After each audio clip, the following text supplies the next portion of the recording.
السلام عليكم ورحمة الله. ازيكم يا حبايب قلبي؟ عاملين ايه؟ شايفين البسكوت الاشكال الجميلة دي؟ طبعا احنا في ليالي الشتاء، وعلى طول ما احنا قاعدين في الجو الساقع ده عايزين ناكل حاجات حلوة وحاجات بسيطة ومش مكلفة. انا النهاردة عملت معاكم البسكوت القرفة وبالاشكال الجميلة زي ما انتم شايفين كده، بمكونات بسيطة جدا ومش مكلف خالص. يلا يا حبايبي ندخل بينا على المكونات. معايا النهارده المكونات المطلوبه بالبسكوت اللي هو بتاع القرف بطعم القرفه. معايا 4 كوبايات دقيق منخولين زي ما انتم اتعودتوا معايا. معايا كوبايه سمنه، معايا كوبايه سكر، معايا بيضتين، معايا معلقتين كبيره قرفه، معايا معلقه بودر، معايا ربع معلقه فانيليا بودر. يلا بينا ندخل على التحضير. اول حاجه في التحضير معانا النهارده، معايا هننزل الاول بكوبايه السكر. تاني حاجة هننزل بيها السمنة، اي سمنة ممكن الوصفة دي تعمليها بزبدة عادي، اي حاجة متوفرة عندك. كده احنا نزلنا بكوباية السمنة، نفضل بقى نقلبهم مع بعض لحد ما بيتحول معانا خليط كريمي.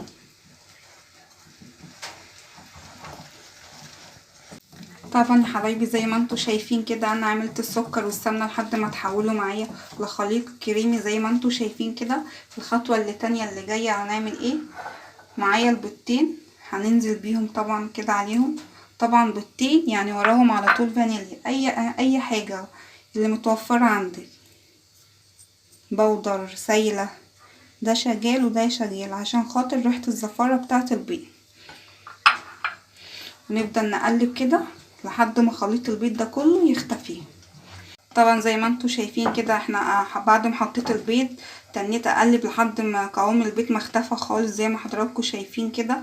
بنزل بعد كده الخطوة اللي جاية، معايا معلقتين كبار من القرفة. طبعا الوصفة دي لعشاق القرفة، بيبقى طعمه حلو قوي البسكوت ده. نفضل نقلب كده لحد الخليط القرفة ده ما بيتشرب خالص من الحاجات اللي موجودة معانا. طبعا انا كده حطيت القرفه زي ما انتوا شفتوا معايا في الفيديو. بعد كده معايا ال4 كوبايات دقيق، طبعا مش هنزل بيها كلهم مره واحده، طبعا زي ما اتعودت لازم يبقى الدقيق منخول. هنزل باول كوبايتين، الكوبايه التانية،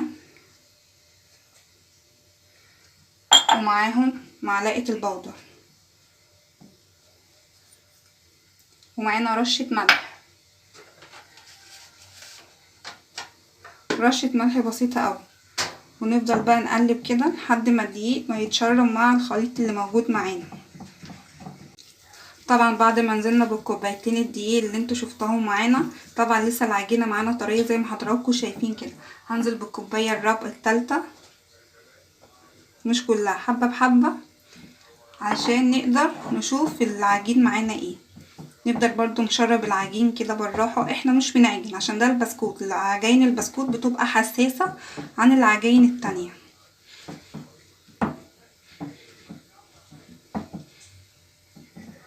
طبعا زي ما انتوا شايفين كده احنا نزلنا ب3 كوبايات دقيق، بس هي لسه محتاجه معانا طريه شويه ومش ده القوام اللي احنا عايزينه. هنزل شويه من الكوبايه الرابعه، مش كلها، حاجات بسيطه قوي. بعد كده بقى هنكمل العجن بايدينا. ليه هنكمل العجن بايدينا؟ عشان نحس بقوام العجين في ايدينا.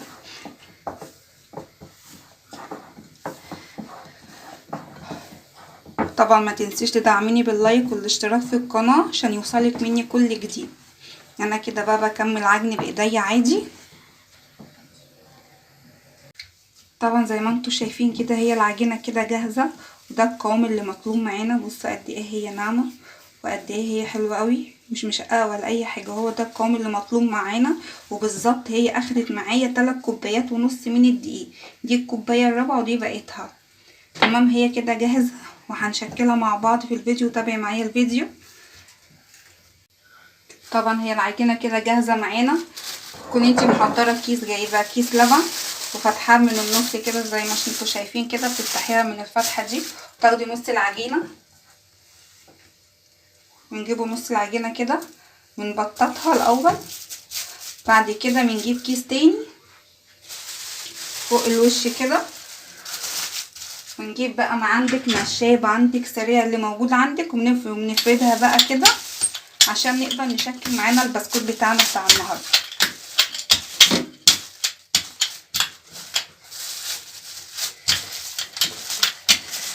وهوريكم السكم البسكوت اللي هو مطلوب معانا النهارده.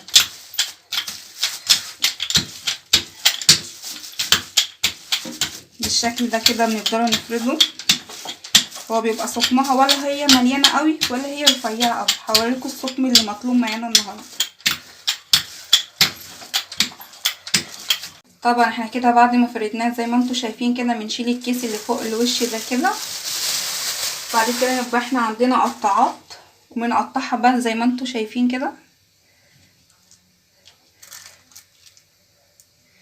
اي شكل بقى عندك، اي قطعه متوفره عندك باي شكل اللي انت تحبيه اللي متوفر عندك اعمليه بالشكل ده كده. ده شكل ومعايا شكل تاني، معايا شكل النجمه.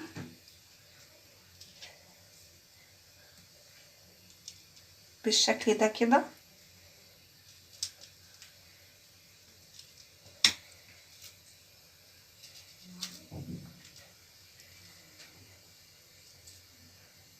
كده انا خلصت الشكل اللي معانا. بنبدأ بقى نشيل الزيادات دي كده بالراحة. كوني انت طبعا محضرة عندك صينية ولا مدهونة اي حاجة، وبالشكل ده كده نطلعها. شايفين قد ايه البسكوت، وهو ده السكم اللي مطلوب معانا. شايفين متماسكة ازاي العروسات كده في الصينية.